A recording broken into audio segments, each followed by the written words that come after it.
Saatnya Anda ikuti Dialog Kalteng Menyapa pukul 9 waktu Indonesia Barat hingga pukul 10 waktu Indonesia Barat hanya di Pro 1 RRI Palangkaraya. Assalamualaikum warahmatullahi wabarakatuh. Selamat pagi pendengar dan pemirsa Pro 1 RRI Palangkaraya. Senang saya Ayu Isti Prabandari kembali hadir di hadapan Anda dalam program Dialog Kalteng Menyapa edisi Selasa 27 Januari 2026.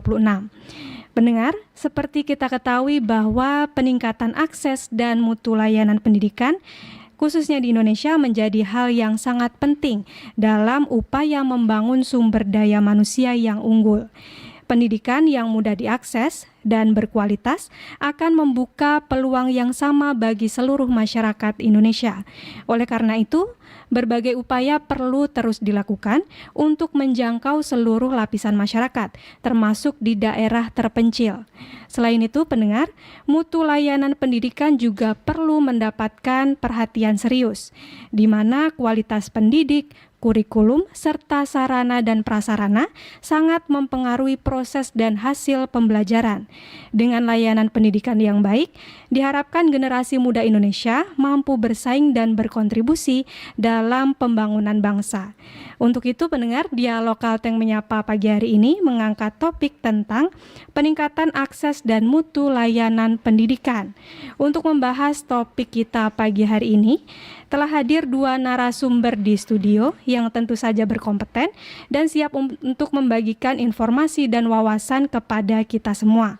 Yang pertama, dosen Universitas Islam Negeri Palangkaraya, Bapak Surawan MSI, dan dosen Universitas Palangkaraya, Bapak Dr. Andes Benius PhD. Selamat pagi Bapak Surawan dan Pak Benius. Ya, selamat pagi Mbak. Bagaimana kabar hari ini? Sehat Pak? Alhamdulillah sehat. baik. Ya, baik, kita langsung saja mulai dialog di pagi hari ini ya Pak ya. Berbicara soal pendidikan nih Pak. Kita tahu bahwa pendidikan ini menjadi fondasi penting untuk pembangunan bangsa ya Pak ya. Bahkan ini menjadi salah satu tujuan dari negara Indonesia, yaitu mencerdaskan kehidupan bangsa. Nah, dari pengamatan Pak Benius dan Pak Surawan sendiri nih selaku akademisi, untuk kondisi saat ini Pak, akses pendidikan di Indonesia ini seperti apa Pak? Kalau bisa dijelaskan Pak. Mungkin Pak Surawan dulu. Oke, Silakan. terima kasih Mbak. Ya. Saya duluan ya Pak Beni ya. Iya, jadi untuk akses pendidikan itu apa ya? Kalau menurut saya tanpa menghakimi ya, menyalahkan siapa-siapa ya. Untuk saya menyoroti Kalimantan Tengah aja lah. Ya, pada umumnya. Kalau dalam hal yang lebih global, Indonesia memang mau tidak mau kita harus jujur. Ya. Bahwa mutu dan apa ya istilahnya, kemerataannya itu belum. Okay. Belum, ya ada yang sudah bermutu tapi belum merata. Jadi di Kalimantan Tengah ini khususnya saya melihat masih ada terjadi ketimpangan tanpa menyalahkan, sekali lagi tanpa menyalahkan siapapun. Ya. Ketika saya betul-betul betul-betul mengalami waktu survei mahasiswa untuk mendapatkan beasiswa dari kampus. Ya. Itu ada anak yang dari daratan itu masih harus nyebrang pakai klotok itu 3-4 jam. Okay. Dengan mohon maaf orang tuanya sudah, ayahnya meninggal. Ya. Sedangkan rumahnya, ya mungkin budaya masyarakat masih tinggal di pinggiran sungai ini masih biasa. Cuma kalau dilihat dari kondisi rumahnya, itu sangat memprihatinkan. Untungnya anak ini mau kuliah. Tetapi kan yang mengalami seperti ini tidak hanya 1 atau 2 anak, tentu banyak. Belum lagi ketika ke daerah-daerah, ya itu kondisi sekolah sudah Palangkaraya aja lah yang nyebrang sungai ke sana gitu ya. Itu juga kondisi sekolahnya ya tidak baik-baik saja. Kemarin ada alumni yang kena sakit, ya sakit itu ke rumah itu, dia sudah jadi guru karena katanya kecapean, karena setiap hari harus naik klotok gitu, mendorong klotok. Ini gurunya, belum muridnya. Ditambah lagi saya tanya, loh kok hari ini nggak sekolah? Anu Pak, ada kadang kami padatkan dan lain sebagainya. Jadi tentang kondisi kayak gini, apalagi mau ngomongin mutu, meratanya saja belum, kayak gitu ya. Jadi memang ini masih perlu menjadi PR bersama bahwa terjadi ketimpangan antara Palangka dengan kabupaten yang lain. Apalagi kabupaten yang jaraknya perjalanan darat 12 jam. Itu saja kotanya masih jauh gitu. Apalagi kalau sampai ke pelosoknya, belum lagi akses jalan yang masih tanah. Kalau hujan juga masih agak sulit untuk dijangkau. Ini menjadi PR bersama. Kita belum ngomongin mutu ini, kita baru ngomongin pemerataan ini. Jadi ya mutu tanpa pemerataan ya jadi masalah, dan pemerataan tanpa mutu. Jadi pemerataan tanpa mutu itu kualitasnya rendah. Tapi mutu tanpa pemerataan itu akan melahirkan ketidakadilan sosial. Nah, ini yang perlu dicatat. Jadi dalam hal ini pemerintah karena memiliki policy ya, pemerintah memang perlu memikirkan jangka panjang. Kalau kita pakai teorinya Coleman ya, evaluasi jangka panjang itu atau evaluasi berkelanjutan itu perlu melakukan yang namanya mencoba. Karena ini faktornya nanti akan faktor yang pertama ini adalah di gurunya, di posisi guru Mbak. Di posisi guru. Bagaimana guru itu kemudian dilakukan pemerataan dulu. Nah gitu ya, pemerataan guru di daerah-daerah yang 3T, walaupun Kalimantan Tengah ini tidak masuk 3T kalau secara nasional ini problemnya ini. Kalimantan Tengah ini tidak masuk 3T, padahal luas Kalimantan Tengah itu 1,5 kali Pulau Jawa. Bayangkan, dengan luas 1,5 kali Pulau Jawa, penduduknya cuma 2 jutaan ya, mungkin Pak Benius nanti lebih paham gitu ya, 2 jutaan sekian. Wow sekali, sedangkan Pulau Jawa sendiri dengan luasnya yang sepertiga dari Kalimantan Tengah itu penduduknya sudah Jawa Tengah saja sudah berapa? Sudah sekitar 30-an juta. Jawa Barat yang penduduknya paling padat itu di atas 40 juta. Jawa Timur sekitar 30-20 juta. Nah, Kalteng ini. Nah, ini juga menjadi problem lagi. Sehingga jarak antara rumah ke sekolah juga jadi masalah.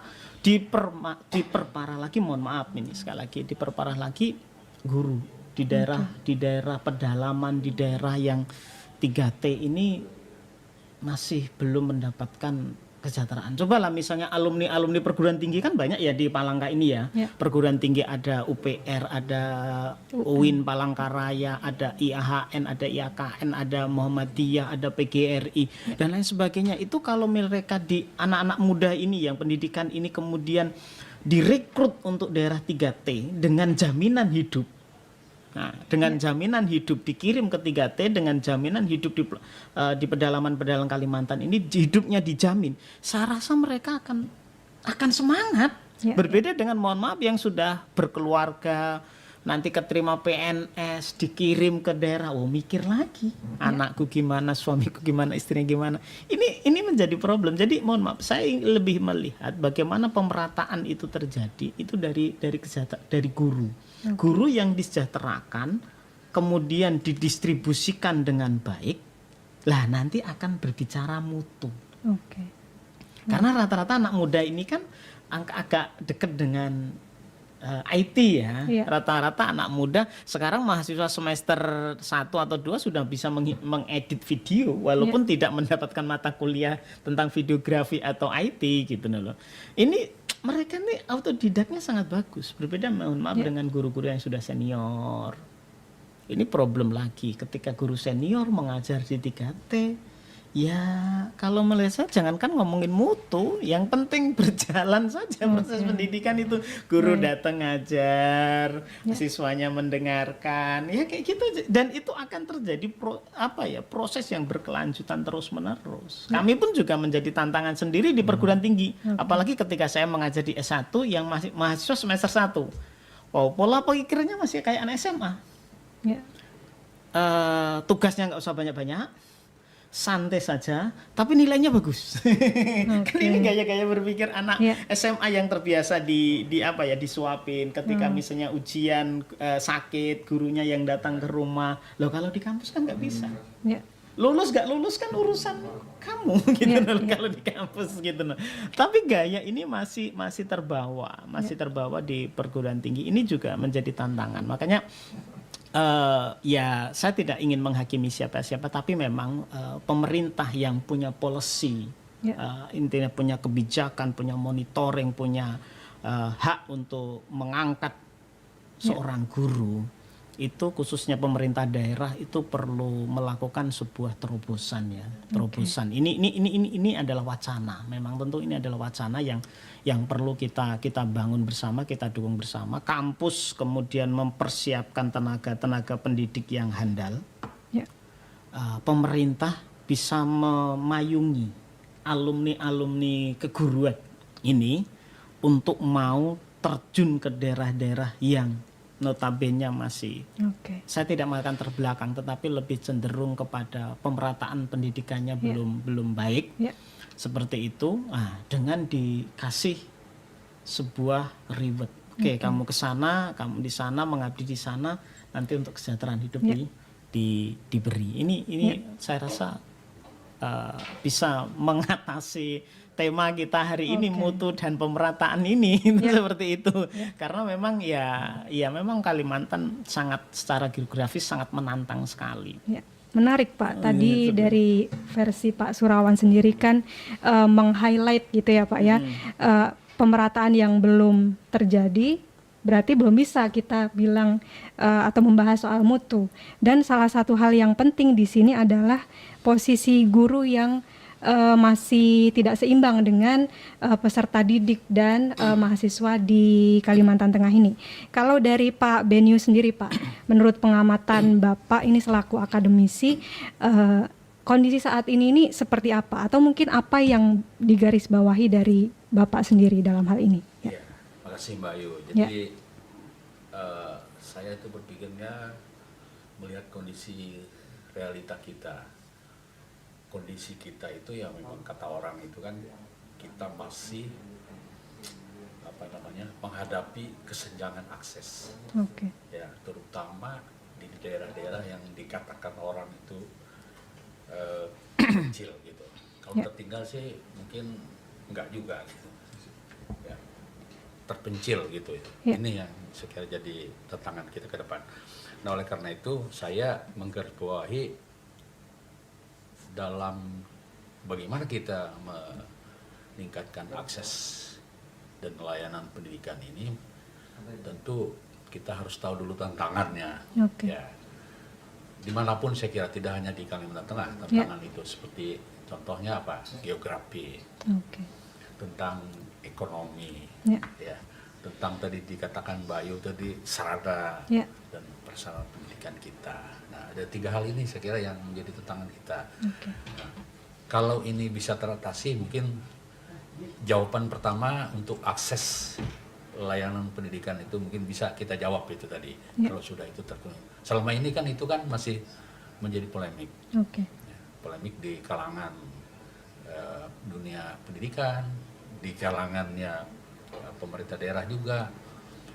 Banyak hal seperti itu jadi tantangan 3 hal itu harus kita lihat dulu. Nah, kalau itu sudah bisa kita penuhi, maka tadi akses layanan pendidikan pasti bisa terjangkau gitu. Nah, itu dulu yang ingin saya lihat ya. Kemudian tadi kalau dikatakan kondisi saat ini, balik lagi tadi pemerataan dan kesenjangan masih terjadi. Ya, ini saya kira pandangan saya terkait dengan hal-hal tadi yang ditanyakan Bayu. Saya kembalikan Mbak Yu. Oke, baik. Jadi lagi-lagi kita masih berbicara soal kesenjangan ya Pak ya. Iya. Di mana Kalimantan Tengah ini dengan luas yang begitu besar gitu, dengan akses mungkin dari segi geografis juga Iya. belum memadai. Dan ini juga mempengaruhi proses pembangunan dari pendidikan itu sendiri. Lalu Pak, berbicara soal teknologi saat ini, kan saat ini anak-anak muda ini memang sudah dekat gitu ya dengan penggunaan teknologi, bukan hanya mahasiswa tapi juga para pelajar gitu, dengan penggunaan AI yang ada Pak. Apakah ini juga berpengaruh atau memberikan kontribusi terhadap peningkatan mutu pendidikan itu sendiri Pak? Kalau dari kacamata Bapak Benyu sendiri seperti apa Pak? Iya, sangat mempengaruhi sebenarnya. Ya. Karena kalau kita ingin tahu sedikit ya tentang apa sebenarnya mutu pendidikan yang ingin kita capai Ya. di dalam Undang-Undang 20 tahun 2003 tentang pendidikan nasional itu kan sudah diatur Ya. di situ, ada bahwa guru harus ada ketentuan standarnya, Oke. kurikulumnya, ya kan seperti itu. Ya. Nah, kemudian sarana prasarananya. Nah, sekarang itu kan tidak cukup hanya seperti itu. Ya. Ditambah lagi tadi dikatakan dengan teknologi. Oke. Nah, kalau itu sudah terpenuhi, ya tadi kita akan mengikuti mutu Oke. pendidikan itu, ya. Semuanya itu akan tentunya tidak bisa hanya satu persatu dilihat, Ya. tidak bisa dilihat secara parsial. Ya. Harus dilihat satu elaborasi Oke. 4 hal tadi atau beberapa hal tadi. Nah, ini yang saya kira yang harus kita lihat nanti ke depan, daerah-daerah yang terluar, terpencil itu kan perlu diberi akses untuk teknologi. Ya. Mereka bisa belajar melalui teknologi. Ya. Ya kan, ingin menikmati apa yang ada di kota juga bisa dinikmati oleh teman-teman Ya. anak-anak kita di daerah karena Ya. teknologi. Ya. Tapi kalau itu jangkauan guru kan terbatas. Oke. Nah, itu salah satu. Nah, kemudian berikutnya ya teknologi ini juga tidak bisa hanya mengedepankan ya apa adanya. Berarti harus kita ada sesuatu yang didukung. Ya. Ya, mendukung teknologi itu kan berarti SDM-nya juga harus Harus kita meningkat, siapkan. ya. Ya. Ya. Artinya siapa itu? Baik itu tenaga pendidik maupun Ya. tenaga kependidikannya harus Oke. kita persiapkan. Apa guru itu langsung disuruh menyiapkan perangkat? Kan enggak. Ya. Pasti nanti ada orang-orang lain yang berada di sekitar itu juga. Berarti apa? Tenaga kependidikannya juga. Ya. Itu saya kira yang bisa saya komentari ya tentang Oke, tadi. oke. Bagaimana salah satu untuk teknologi itu bisa meningkatkan mutu. Ya, kalau dari Pak Surawan sendiri nih Pak, bagaimana menanggapi adanya penggunaan teknologi ini di kalangan anak muda, khususnya para pelajar dan mahasiswa ini sendiri, karena ini cukup dilematis ya Pak ya. Dengan seiring berkembangnya zaman memang kita harus menggunakan ini, dan ini juga memberikan kemudahan tersendiri bagi kita untuk menyelesaikan banyak pekerjaan begitu. Tapi di sisi lain kalau kita semakin menggantungkan diri dengan adanya penggunaan teknologi ini, tentu akan menimbulkan dampak-dampak selanjutnya begitu Pak. Dikatakan bahwa jika kita terlalu banyak menggunakan teknologi itu, dalam hal ini bisa dikatakan AI begitu ya Pak ya, itu menjadi para pelajar dan mahasiswa ini bisa menurunkan daya berpikir kritis ataupun juga bisa meningkatkan rasa malas begitu Pak. Nah, sejauh mana sih Pak etika atau batas yang bisa kita lakukan untuk penggunaan teknologi ini sendiri? Oke, terima kasih Mbak. Ya. Ya, teknologi itu kan kayak apa ya, bahasanya itu kan dua mata uang ya, yang memiliki dua sisi. Di satu sisi warnanya berbeda dengan di sisi yang lain. Teknologi itu memang berdampak pada hal positif ada, negatif juga ada. Ini yang kemudian perlu kita starting point kita di situ. Artinya semua yang kita lakukan itu kan memiliki dua sisi seperti itu, khususnya teknologi. Memang ketika berbicara AI di dunia ini hanya ada 2 kampus yang membolehkan AI ini digunakan dalam proses mengerjakan tugas. Ini kampus-kampus besar di Amerika. Ya. Selebihnya AI ini masih menjadi sebuah momok karena ketakutan. Ya. Ketakutan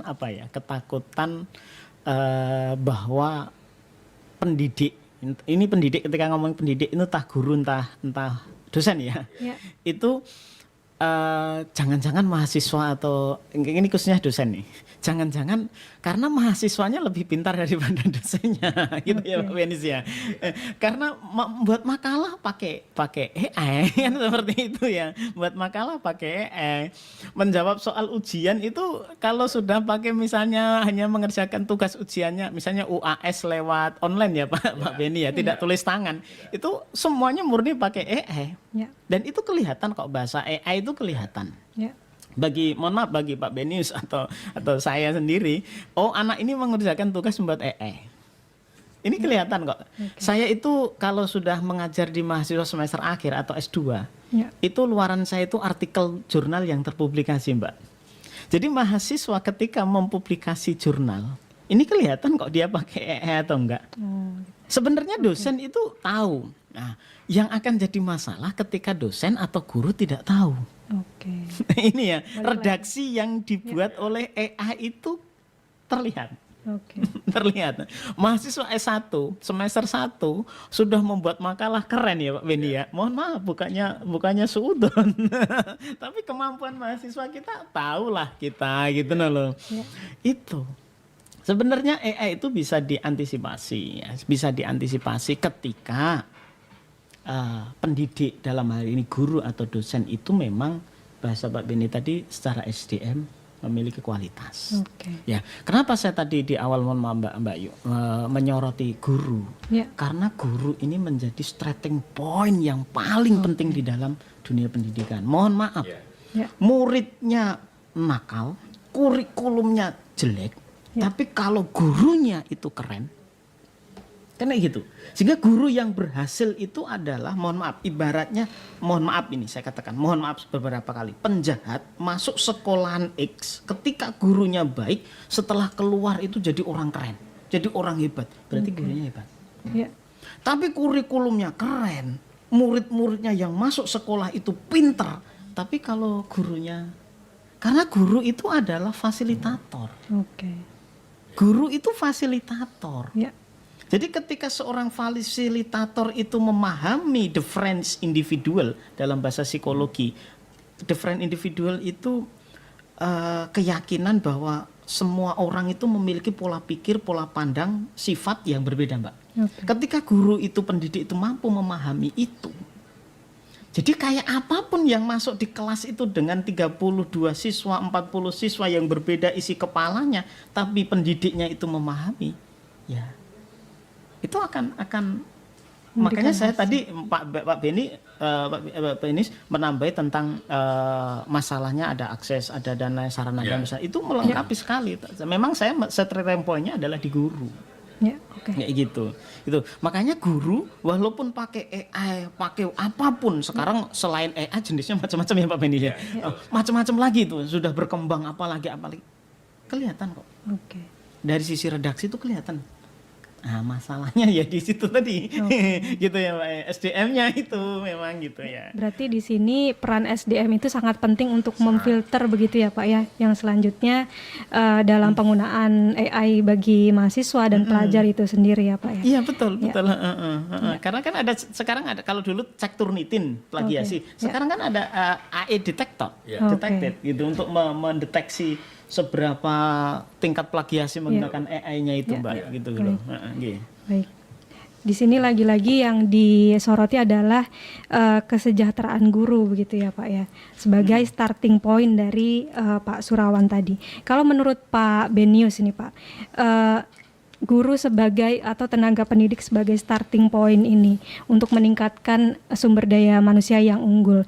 Apa yang harus dibenahi pertama kali Pak untuk menciptakan SDM yang unggul ini Pak? Ya, saya kira ini tidak rahasia umum lagi ya Pak. Betul. Rahasia umum bahwa tenaga pendidik bisa guru, bisa dosen gitu. Ya, itu harus memang salah satunya harus berkualitas untuk mengajar itu. Kalau dia tidak berkualitas, bagaimana dia bisa memberi poin penting blueprintnya kepada anak didiknya. Nah, saya tambahkan tadi kata Pak Wawan tadi tentang guru itu, dia sebagai fasilitator tapi juga sebagai panutan. Betul. itu contohnya harus kita ingat itu, dia jadi panutan. Jangan maunya guru itu tidak menjadi panutan, akan menjadi persoalan lagi. Oke. Ya, jadi tambahan saya tadi bagi panutan ya, betul. fasilitator. Oke, Nah, betul. oleh karena itu kalau sudah kita ingin bagaimana SDM kita itu berkualitas, ada beberapa catatan penting saya ya. Pertama, dia harus seorang yang mampu menguasai bidang keilmuannya. Oke. Ya, jadi tidak kata orang itu dia mendidik mata pelajaran mata kuliah ini tapi tidak bidang ilmunya, kan gimana? Oke. Ya, karena ketahuannya itu dulu. Ya. Kalau seperti Pak Arwan ini kan dia kan orang psikolog. Ya. Dia udah tahu.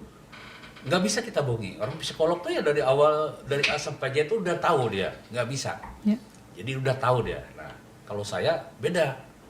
Nggak bisa saya ngajar di bidang itu lagi karena bukan Oke. bidang. Nah, itu satu dulu ya. Ya. Penguasaan bidang keilmuannya sehingga nanti pendidik ini bisa menjadi dia berkualitas. Yang kedua apa? Dia memang harus banyak menciptakan soft skill, saya bilang skill secara umum. Oke.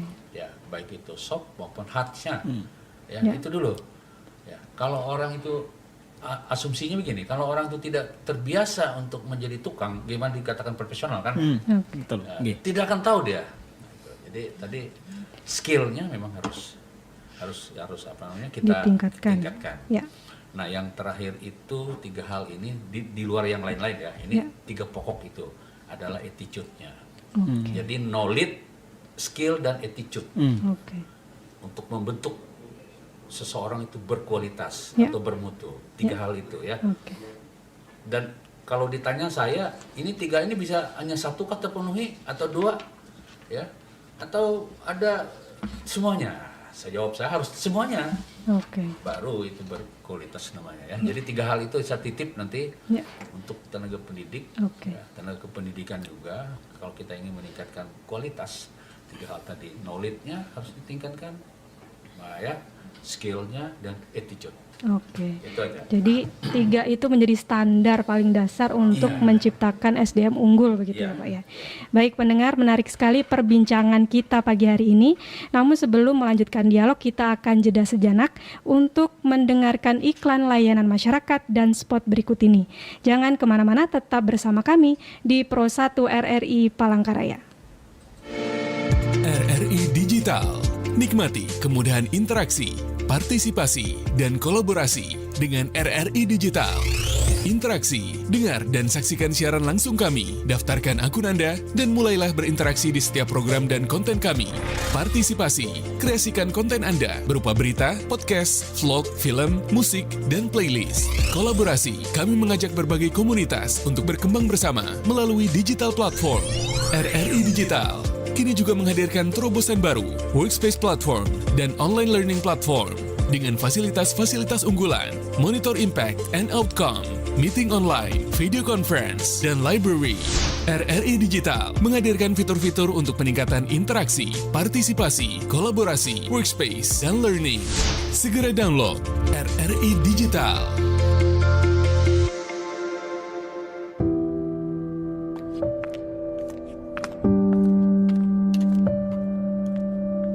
Saya, Ervin Rahmawati, Guru SLB Putra Bangsa Kabupaten Madiun. Mimpi yang dulu aku impikan sedikit demi sedikit menjadi kenyataan. Menjadi seorang guru, memberikan ilmu dan mencerdaskan anak negeri ini.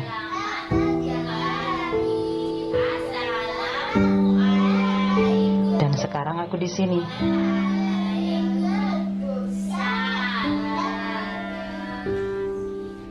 Tak mudah menjadi guru bagi anak-anak spesial ini. Tidak mudah untuk menjalankan ini semua. Kadang capek. Tapi satu hal yang aku tahu, bahwa mereka adalah mutiara walau tak selalu nampak.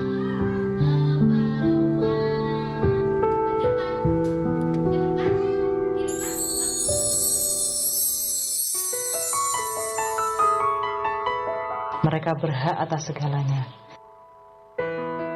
Kehidupan yang bahagia, lingkungan yang mendukungnya, serta pendidikan. dan aku sebagai guru siap untuk menghantarkan mereka. Aspal. Aspal. Papa. Pa. Pal. Aspal. Aspal. Semua tidak akan tahu apa yang akan terjadi di hari ini dan esok hari.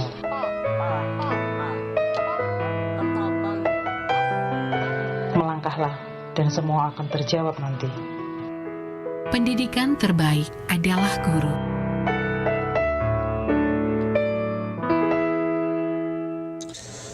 Aduh, ternyata nggak bener ya info ini. Mana aku udah share link ke grup lagi. Hapus aja deh. Semoga aja belum ada yang lihat. Kenapa sih? Pagi-pagi udah ribet. Ini nih, tadi aku share link berita ke grup tapi ternyata beritanya hoax. Kan jadi nggak enak. Makanya, kalau mau share berita, cari sumber yang bener dong. Jangan portal sembarangan. Kalau aku sih referensinya ini nih, rri.co.id. Infonya lengkap, ada berita update tentang Jakarta, Nusantara dan dunia. Dan yang terpenting, berita-beritanya dijamin bener dan bukan hoax. Apa tadi? rri.co.id. Wah, iya nih, lengkap ya infonya. Ada juga berita foto, video, infografis, dan bisa sambil streaming RRI juga. Wah, mantep sih ini. Pokoknya update berita tentang daerah kita yang benar alias anti-hoax ya di rri.co.id. rri.co.id, sumber terpercaya dan teraktual.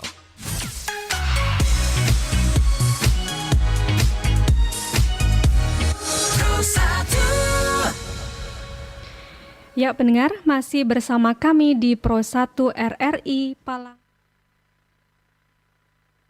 Menyapa dengan topik peningkatan akses dan mutu layanan pendidikan. Dan tentu saja masih bersama dua narasumber kita di studio, yaitu Bapak Surawan dan Bapak Benius. Tadi kita sudah berbicara soal sumber daya manusia yang unggul ya Pak ya. Ada 3 standar yang harus dipenuhi, dari ilmu, penguasaan ilmu, kemudian peningkatan skill dan etika.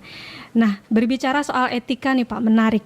Seiring berjalannya waktu ini kan ada regenerasi ya Pak ya, tenaga-tenaga pendidik yang baru atau muda itu.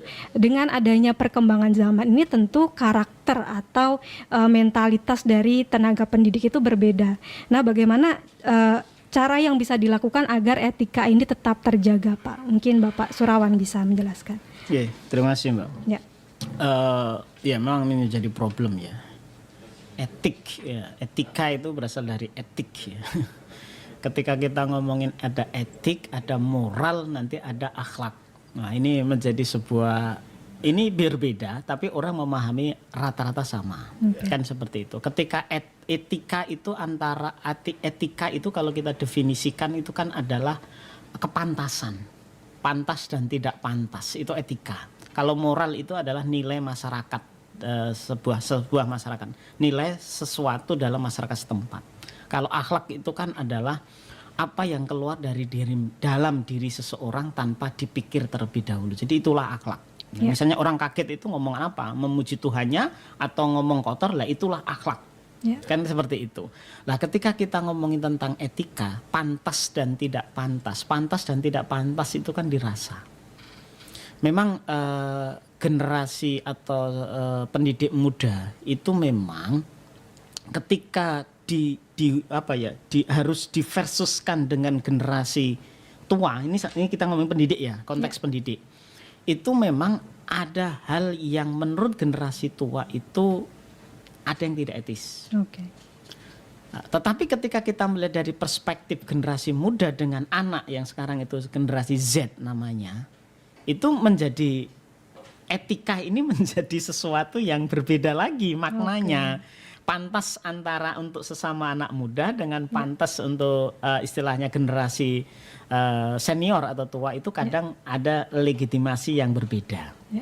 Lah, tetapi secara universal yang namanya etika sebagai seorang guru seperti yang disampaikan oleh Pak Beni tadi, attitudes tadi, Memang guru itu di satu sisi sebagai fasilitator, tapi ada tambahan dari Pak Beni tadi, guru harus bisa menjadi panutan. Oke. Panutan itu, ketika kita ngomongin panutan itu artinya universal. Panutan di dalam hidup dan panutan di dalam berkontribusi. Lah, ketika kita ngomongin tentang istilahnya panutan, makanya ya dulu kan ada filosofi guru itu, kalau bahasa Jawanya, guru itu digugulan ditiru. Ya kan kayak gitu ya, kalau mohon maaf karena saya orang Jogja, jadi saya menggunakan istilah itu. Guru itu digugu, artinya omongannya didengarkan, ditiru itu artinya perilakunya. Jadi sebagai seorang guru itu omongannya harus bisa dipercaya, kan gitu ya.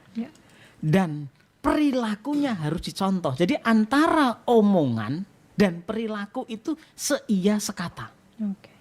Bukan menjadi seorang guru yang ketika di depan kelas itu ngomongin tentang moralitas yang baik-baik, tetapi setelah nggak jadi guru, perilakunya loh kok bertentangan dengan itu. Mohon maaf, saya ingin mengatakan pemuka agama. Masih ada. Ketika berkhotbah ya Pak, berkhotbah di gereja, di masjid, itu ngomongin tentang silaturahmi pemuka agama ini. Tapi ada beberapa oknum pemuka agama, dia dengan tetangganya nggak akur. Ini kan jadi problem gitu loh. Lah ini guru juga harus seperti itu, harus bisa memahami itu. Ketika kita ngomongin seorang guru, ngomongin moralitas, memberi spirit kepada anaknya, motivasi kepada anaknya untuk menuntut ilmu. Ayo belajar yang rajin, kuliah. Pentingnya guru SMA harus kuliah, karena kuliah begini-begini nanti menuntut ilmu itu bagian dari perintah Tuhan. Misalnya kayak gitu ya. Tapi mohon maaf, gurunya sendiri ketika atau dosennya ketika muridnya menggunakan AI tadi nggak tahu. Kenapa? Karena dosen atau gurunya tidak update. Itu kan artinya guru juga tidak apa ya istilahnya, tidak seia sekata gitu loh. Secara ngomongin sesuatu yang positif tapi perilakunya bertentangan. Jadi bahasa yang lebih luas itu apa? Kita mempercayai Tuhan, tapi perbuatan kita tiap hari menghina ciptaan Tuhan. Ini yang lebih luas ketika kita ngomongin filosofinya kan seperti itu. Jadi guru memang sekali lagi underpoint saya adalah ketika kita ngomong etika, ya itu tadi, guru bisa digugulan ditiru. Menjadi panutan begitu. Ya, artinya panutan itu tidak hanya perilaku, omongan Mbak, tapi juga perilaku. Digugu itu artinya omongannya bisa dipercaya, bahwa ketika guru itu ngomong A itu betul, benar. Nah, perilakunya juga mengikuti apa yang diomongkan. Itu mungkin dari saya, mungkin ada tambahan dari Pak Enis. Jadi di satu sisi memang dengan adanya pemaknaan etika yang berbeda antar generasi tadi ya Pak ya, tapi garis besarnya seorang tenaga pendidik itu harus tetap memperhatikan dan dasar untuk menjadi panutan, seorang panutan. Ya, betul Mbak. Baik. Mungkin sekarang kita berbicara soal kurikulum Pak. Kita tahu bahwa di Indonesia ini kurikulum itu dalam beberapa tahun itu berubah begitu, maksudnya berbeda begitu diterapkannya. Nah dalam hal ini Pak Benyu selaku sebagai akademisi sendiri melihatnya seperti apa Pak dengan adanya kurikulum yang terus berubah ini untuk mutu pendidikan di Indonesia? Ya, memang salah satu poin tadi untuk bagaimana pendidikan kita itu bermutu, ya diukurnya adalah dari sisi kurikulum. Ya, oleh karena itu kurikulum ini juga menjadi poin penting dalam kita untuk meningkatkan mutu pendidikan kita. Memang setiap masa transisi ke kepemimpinan ini selalu ada ya kata orang itu gonta-ganti ya kebijakan. Nah, tetapi ingat yang perlu kita harus waspadai itu bahwa kurikulum yang mendasar itu sebenarnya harus dipertahankan. Yang mendasar apa itu yang mendasar tadi? Satu, tentang etika kita. Jangan pemawaran, mungkin pemawaran dulu udah pernah belajar yang namanya budi pekerti. Tapi di era saya itu ada. Ya, bagaimana umpamanya belajar kurikulum tentang ini, tentang budaya. Ya kan, karena di situ sumber-sumbernya. Nah, tapi begitu dia bicara konteks kurikulum lain yang mungkin perlu ada perubahan, monggo silakan. Itu sesuai dengan nanti mungkin keilmuan, perkembangan ke depan. Ya. Istilahnya keren anak muda sekarang itu kan era globalisasi. Jadi tidak bisa kita mengetatkan di era dulu dengan di era sekarang. Jadi kita sesuaikan. Tapi ingat tadi saya garis bawahi, ada kurikulum mendasar yang itu sebenarnya harus dilanjutkan. Sustainable kurikulum itu harus ada. Ya, tetapi ada kurikulum yang itu membentengi kita untuk melihat masa depan, nah itu perlu juga bisa dirubah.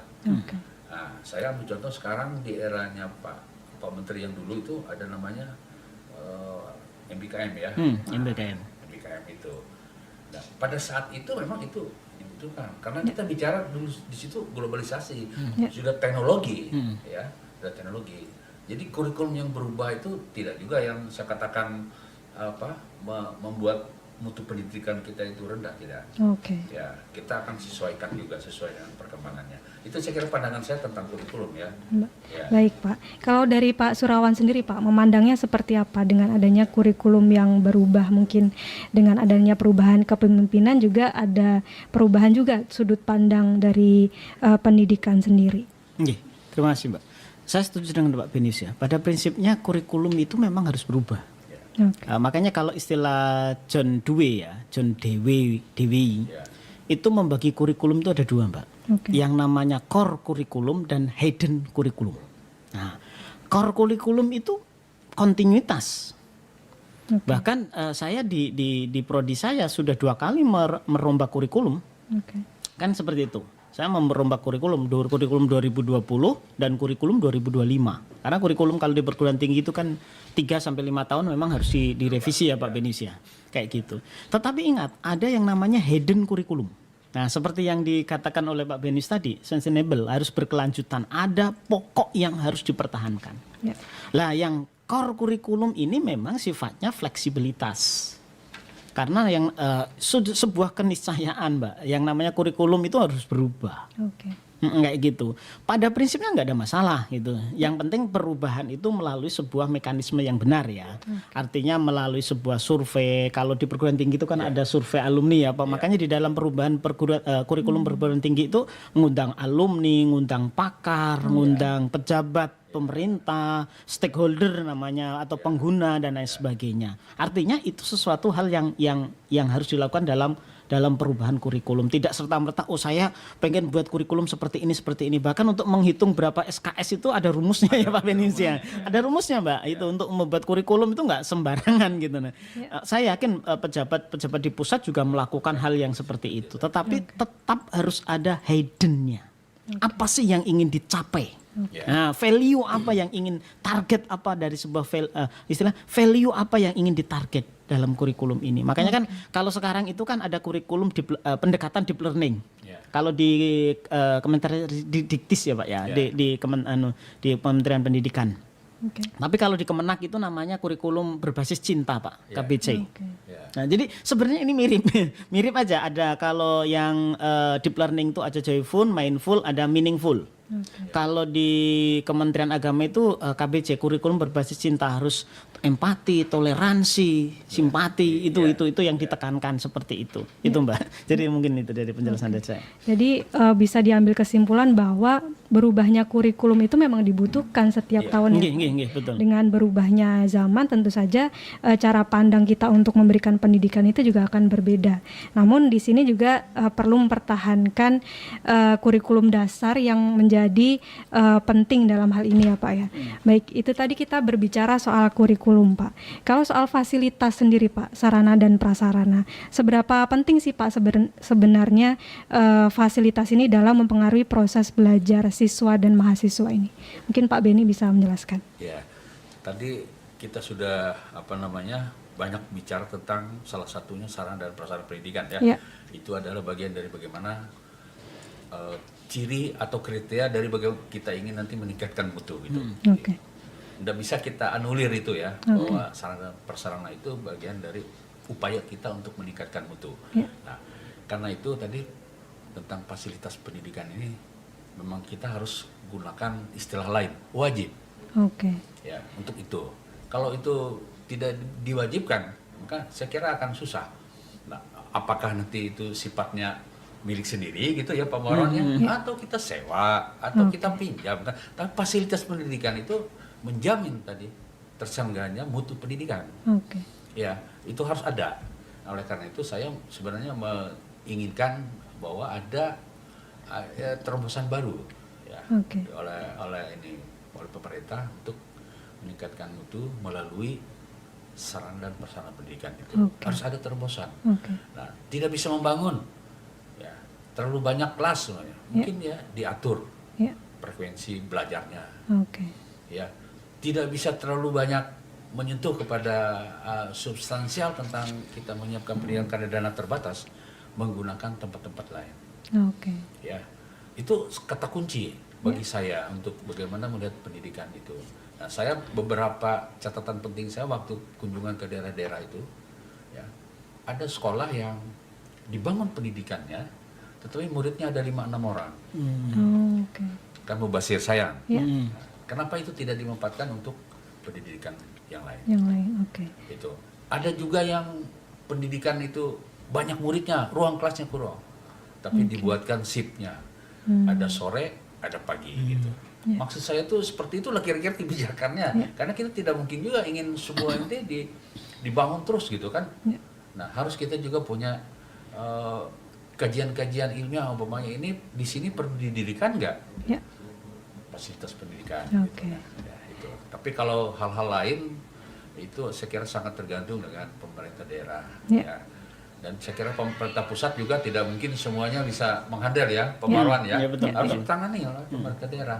Oleh pemerintah daerah itu provinsi maupun kabupaten. Itu saya kira pandangan saya. Jadi meskipun terbatas dan memiliki banyak kendala gitu, harus disiasati ya Pak ya, karena sarana dan prasarana ini menjadi suatu hal yang wajib.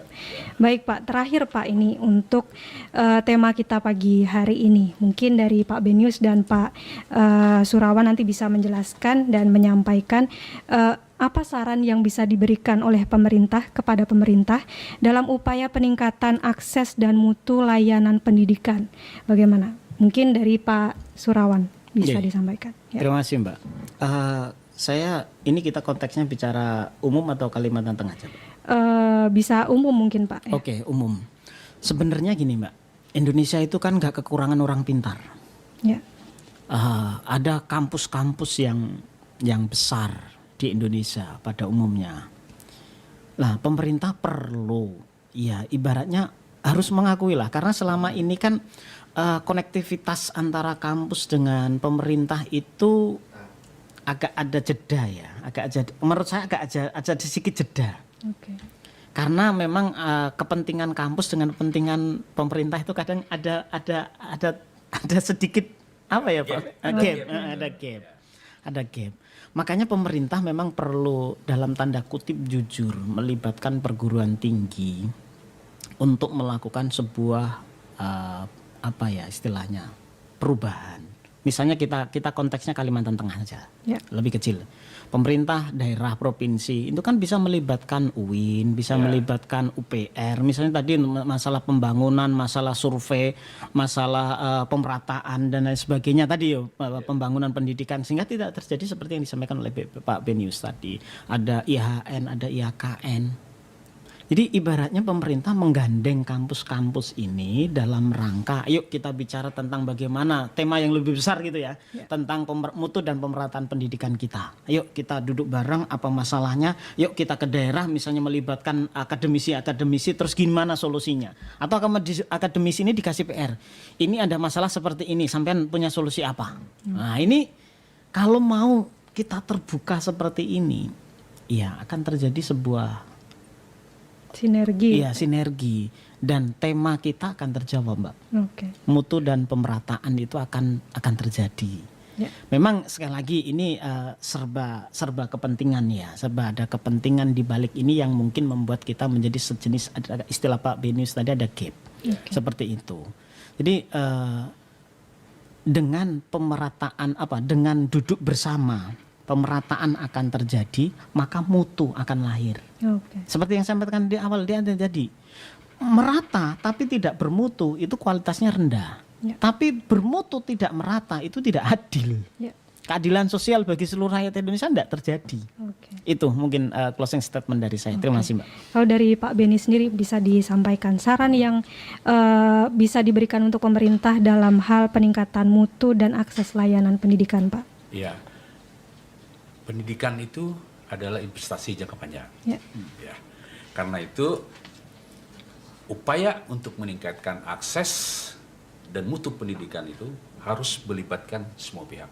Oke. Siapa itu semua pihak itu? Pemerintah menyediakan kebijakan, ya, perguruan tinggi itu memberikan inovasi, ya, dan masyarakat itu memberikan dukungan. Itu saja kata kuncinya. Kalau itu sudah 3 itu mengelaborasi, jadi dia sudah. Baik. Ya, itu saya kira pesan saya. Terima kasih. Baik, Pak Benius dan Pak Surawan, terima kasih atas informasi dan wawasan yang diberikan pagi hari ini. Dan pendengar, dari dialog hari ini kita bisa belajar bahwa peningkatan akses dan mutu layanan pendidikan merupakan kebutuhan yang sangat penting, di mana akses yang merata akan memberikan kesempatan belajar yang sama bagi semua anak. Sementara itu, mutu pendidikan yang baik akan mendukung proses belajar yang lebih efektif dan berkualitas. Dalam hal ini, pendengar, upaya peningkatan pendidikan tidak bisa dilakukan oleh satu pihak saja. Diperlukan kerjasama antara pemerintah, tenaga pendidik, orang tua, dan masyarakat. Dengan sinergi bersama, diharapkan layanan pendidikan dapat terus berkembang dan memberikan manfaat nyata bagi masa depan bangsa. Saya, Ayu Isti Prabandari, beserta kru yang bertugas hari ini, pamit undur diri. Sampai jumpa di Dialog Kalteng Menyapa edisi selanjutnya. Wassalamualaikum warahmatullahi wabarakatuh. Waalaikumsalam.